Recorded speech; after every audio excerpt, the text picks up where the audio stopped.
स्वागत है दोस्तों आप सभी लोगों का आपका अपना YouTube channel my jump on में। दोस्तों हमारा जो डीएलएड के क्लासेस चल रहा था उसमें जो साइंस के क्लास के कुछ एमसीक्यू हो चुका है, उसका जो लिंक जो डिस्क्रिप्शन में गिवन है और आगे के जो पोर्शन है उसका सॉल्व जो है आज हम करेंगे इस क्लास में। दोस्तों क्लास शुरू करने से पहले आप सभी लोग अपने दोस्तों को ये इसका लिंक जो है जरूर शेयर करिए और क्लास में अगर आप फर्स्ट टाइम विजिट कर रहे हो तो दोस्तों सब्सक्राइब जरूर कर लीजिए। चलिए देखते हैं आगे का क्वेश्चन। हमारा जो आज का पहला क्वेश्चन है 38 नंबर, रुधिर का थक्का बनाने में मदद करता है रुधिर प्लेटलेट्स आरबीसी या आ अथवा दोनों या कोई नहीं। तो दोस्तों इस क्वेश्चन की जैसा सिंपल क्वेश्चन कोई होगा ही नहीं आपके। रुधिर का थक्का जमाने में कौन प्लेटलेट्स मदद करता है? थक्का जमाने में, थक्का बनाने में प्लेटलेट्स। और आरबीसी का काम क्या होता है? रुधिर का परिवहन करना, गैसों का परिवहन करना। ठीक है, तो आपका आंसर क्या होगा दोस्तों? रुधिर का थक्का बनाने में मदद करता है रुधिर प्लेटलेट्स। ठीक है, चलिए नेक्स्ट क्वेश्चन हमारा 39, एड्स का विषाणु। ये भी सबको पता होगा, एचआईवी जो है एड्स का विषाणु है। इसमें जो आप सेकंड ऑप्शन देख रहे हो जीका, इसका नाम आजकल बहुत सुनने को मिल रहा है, जीका वायरस। ठीक है, जीका वायरस जो है मच्छरों से होता है और गर्भवती महिलाओं को ही ज्यादा ये मच्छर काटते हैं और जिससे कारण क्या होता है, जो बच्चे पैदा होते हैं वो बच्चे रोगग्रस्त होते हैं, कोई ना कोई उसमें अपंगता आ जाती है। ठीक, कोई भी खत्म भी हो जाते, बहुत खतरनाक बीमारी है और सबसे पहला ये जापान से आया था कहा जाता है और इसका दस्तक जो है इंडिया में हो चुका है, इंडिया में 2 केस इसका मिल चुका है। चलिए नेक्स्ट क्वेश्चन नंबर आपका 40, विषाणु जनित रोग है कॉलरा, एड्स, पीलिया या दंत रोग। देखिए इसका आंसर जस्ट पहले की एड्स का रोग जो है हमारा विषाणु जनित है, तो आपका आंसर बी नंबर होगा, विषाणु जनित रोग एड्स है। ठीक, नेक्स्ट क्वेश्चन नंबर आपका 41, रुधिर के भाग है प्लाज्मा तथा रुधिराणु, आ और बा दोनों या कोई नहीं। दोस्तों आप लोगों को पता होगा रुधिर का 2 भाग होता है, रुधिर का 2 भाग, एक भाग हमारा हो गया प्लाज्मा, दूसरा हो गया रुधिराणु। प्लाज्मा जो है करीबन 55 से 60% होता है और रुधिराणु जो है आपके 40 से 45% होते हैं।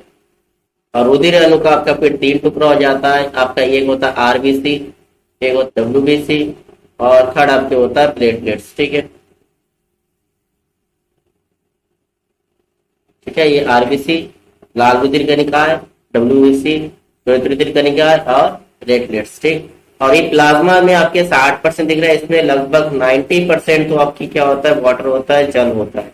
ठीक है, तो रुधिर का 2 भाग हो गया, आ और बा दोनों होगा, तो आपका ऑप्शन आंसर नंबर जो 7 दिख रहा है आपका ऑप्शन, ये आपका करेक्ट होगा। ठीक है दोस्तों, क्लियर है ना।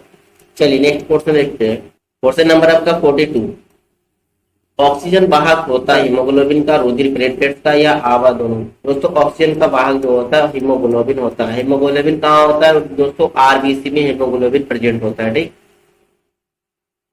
नेक्स्ट क्वेश्चन आपका 43, निम्न में से पोटेशियम का संकेत है। तो सिंपल है, पोटेशियम का संकेत क्या होता है? के होता है। ठीक है, और ये Na जो है सोडियम का आपके हो गया और Pb जो आपके लेड है सीसा का हो गया, Cu जो है कॉपर का हो गया।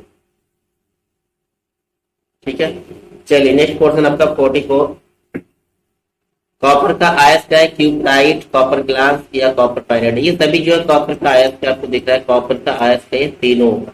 नेक्स्ट क्वेश्चन नंबर आपका 45, ओजोन परत के क्षरण से होता है त्वचा का कैंसर। तो होता है मोतियाबिंद उत्परिवर्तन, जिसे म्यूटेशन बोलता है, जो जीन में परिवर्तन आता है।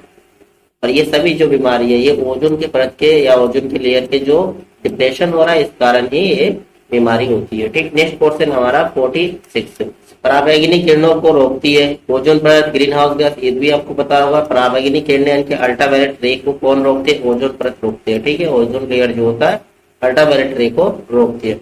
नेक्स्ट क्वेश्चन नंबर 47, किन किन धातुओं के ऑक्साइड उभयधर्मी होता है? उभयधर्मी मतलब जैसे आप लोगों ने बायो में पढ़ा होगा उभयचर जंतु। उभयचर, उभयचर कौन सा जंतु होता है? मेढक को कहा जाता है ना, जो जल में भी रह सकता है और थल में भी रह सकते हैं, तो उसको उभयचर कहा जाता है। वैसे ही उभयधर्मी हमारा केमिस्ट्री में पढ़ते हैं, जिसमें 2 गुणों की होता है, जैसे अम्ल और क्षारीय। इन दोनों के साथ रिएक्शन हो सकता है और दोनों के साथ रिएक्शन होने पर क्या बनता है दोस्तों? वाटर और सॉल्ट बनता है। तुम्हें जो आपका आंसर कौन सा होगा, जो कौन सा धातु उभयधर्मी है? आपके एल्यूमिनियम ए भी होता है, जिंक ए भी उभयधर्मी होता है और पीबीएन की लेड ए भी उभयधर्मी होता है। आपका ऑप्शन जो है दा नंबर सही होगा, सभी ऑप्शन गिवन है ये सही है। ठीक है, उभयधर्मी मतलब जिसमें दोनों गुण होता है, अम्ल और क्षार का। ठीक, चलिए नेक्स्ट क्वेश्चन हमारा 48, विद्युत धारा मापने का यंत्र। देखिए दोस्तों, विद्युत धारा, धारा को किस में नापते हैं, एमीटर में नापते हैं। ठीक है, जबकि विभवांतर या वोल्टेज को किस में नापते हैं, वोल्ट मीटर में। जैसे अगला क्वेश्चन आपका विभवांतर मापने का यंत्र जो होगा वो वोल्ट मीटर होगा। ठीक है, जैसे मीटर को हम किससे दर्शाते हैं, बी से दर्शाते हैं। ठीक है, इस तरह से। वोल्ट मीटर को किससे दर्शाते हैं, बी से दर्शाते हैं ऐसे। ठीक है, नेक्स्ट हमारा क्वेश्चन नंबर आपके 50, अम्ल वर्षा का प्रमुख कारण है वायु प्रदूषण, जल प्रदूषण, मृदा प्रदूषण या सभी। दोस्तों, अम्ल वर्षा का प्रमुख कारण वायु प्रदूषण ही होता है। ठीक, अम्ल वर्षा में उपस्थित होता है नाइट्रिक अम्ल, सल्फ्यूरिक अम्ल, ये तो बिल्कुल सही है। नाइट्रिक अम्ल और सल्फ्यूरिक अम्ल जो है अम्ल वर्षा का प्रमुख कारण है। सिट्रिक अम्ल दोस्तों ये तो लाभदायक है, नींबू में होता है। ठीक है, एसिटिक अम्ल और उसके बाद हाइड्रोक्लोरिक अम्ल, ये आपके स्टोमक में होता है, और साथ साथ ये आपके सबसे प्रबल प्रबल अम्ल भी है। ठीक है, इसको प्रबल अम्ल भी बोलते हैं।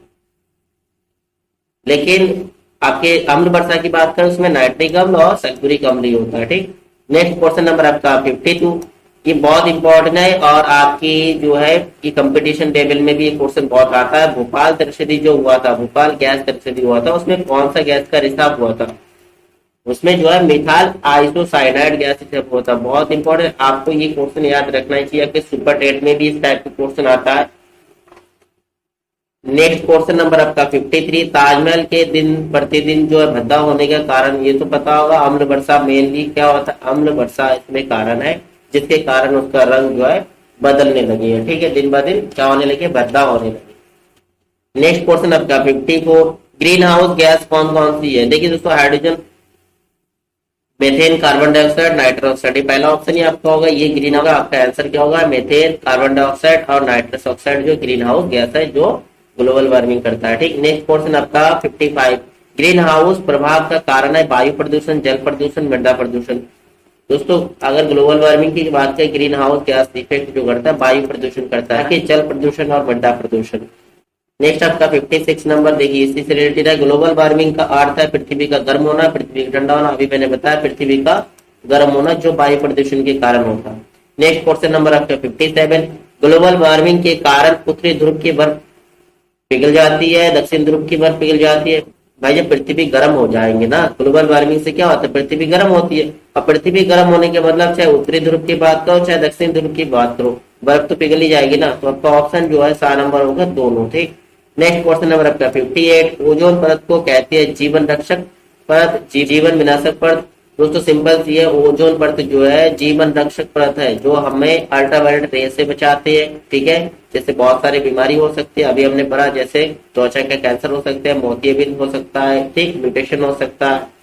चलिए नेक्स्ट क्वेश्चन आपका 59, ओजोन परत के क्षय यानी कि डिप्लेशन का कारण क्या है, chlorofluorocarbon, carbon dioxide, sulphur dioxide, सभी। दोस्तों, ओजोन परत का जो डिप्लेशन मेनली कारण क्या होता है, क्लोरोफ्लोरोकार्बन, जिससे हम कहते हैं शॉर्ट में CFC। ठीक है, ये कहां से, आपके AC हो गया, जो AC एयर कंडीशनर होता है, और आपके जो फ्रीज हो गया। ठीक है, फ्रीज वगैरह जो होता है घर पे जो फ्रीज यूज करते हैं, इसी से निकलते हैं। ठीक है, जब आप फ्रीज खोलोगे तब उसमें से गैसेस निकलती है, वो गैस कौन सी होता है, क्लोरोफ्लोरोकार्बन होता है, और AC से भी निकलती है। ठीक, ये मेन कारण है ओजोन परत के डिप्लेशन या क्षय के। नेक्स्ट क्वेश्चन नंबर आपके 60, निम्न में से प्राथमिक उपभोक्ता। देखिए प्राथमिक उपभोक्ता था है, पहला आपके पौधा, ये तो अब आपके उपभोक्ता नहीं है, पौधा पौधा होता है उत्पादक। और पौधा जो है इसको मतलब हरे पेड़ पौधे कौन खाती है, वो होगा प्रथम उपभोक्ता, खरगोश हो गया। शेर जो है मांसाहारी होगा, वो तो टॉप पे पहुंचेगा, कोई नहीं। आपका आंसर जो बी नंबर ही करेक्ट हुआ है। नेक्स्ट आपका 61, प्राथमिक उपभोक्ता होते हैं मांसाहारी, सर्वाहारी, उत्पादक या शाकाहारी। अभी हमने बताया प्राथमिक उपभोक्ता जो है शाकाहारी होता है। नेक्स्ट क्वेश्चन नंबर आपके 62, उत्पादक है। उत्पादक दोस्तों अभी उत्पादक हमने बताया था पौधा, हरे पेड़ पौधे उत्पादक होता है।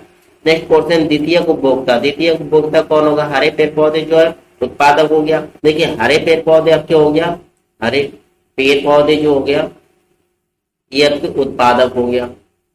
और इसको जो शाकाहारी जो है शाकाहारी प्राणी खाया करते हैं, तो ये होता है प्रथम उपभोक्ता, प्रथम उपभोक्ता।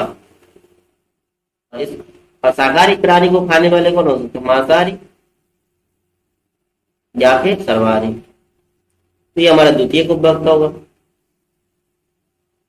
तो यहाँ देखिए आप शेर मत लगा लीजिए कि यहाँ जो मेढक है ये आपका ऑप्शन सही होगा। रीजन क्या है, आपको पता होगा ये मेढक जो है टिड्डी का भक्षण करती है। जैसे हरे पेड़ पौधे खाने वाले टिड्डी होता है, और टिड्डी को खाने वाले कौन होगा, मेढक होगा। यानी कि द्वितीय उपभोक्ता कौन होगी आपके, मेढक आपका आंसर होना चाहिए। ठीक है, अगर यह मेढक का ऑप्शन नहीं होता आपके पास तो आप शेर लगा सकते थे। नेक्स्ट क्वेश्चन आपका 64, कोशिकाओं के समूह को कहते हैं, कोशिकाओं के समूह को ऊतक कहते हैं, सिंपल सी है, और ऊतकों के समूह को अंग कहते हैं। नेक्स्ट क्वेश्चन आपका 65, प्रतिरोध का मात्रा है एम्पियर, ओम, मीटर या कोनी। दोस्तों प्रतिरोध या रेजिस्टेंस आर, इसका मात्रा क्या होता है, ओम होता है। ओम का नियम आप लोगों को बहुत इंपॉर्टेंट है, पढ़ लीजिएगा। नेक्स्ट क्वेश्चन आपका 66, ऊर्जा का मात्रक क्या होता है, जूल होता है, ये भी सबको पता है। नेक्स्ट क्वेश्चन आपका 67, कार्य का सही सूत्र, कार्य इक्वल टू बल गुना विस्थापन। ये पहला ऑप्शन ही आपको होगा, कार्य इक्वल टू क्या होता है, बल गुना विस्थापन, W इक्वल टू आपके F मल्टीपल T होता है। ठीक है, नेक्स्ट क्वेश्चन देखते हैं। नेक्स्ट क्वेश्चन आपका 68, किसी वस्तु के कार्य करने की क्षमता को दोस्तों ऊर्जा कहते हैं।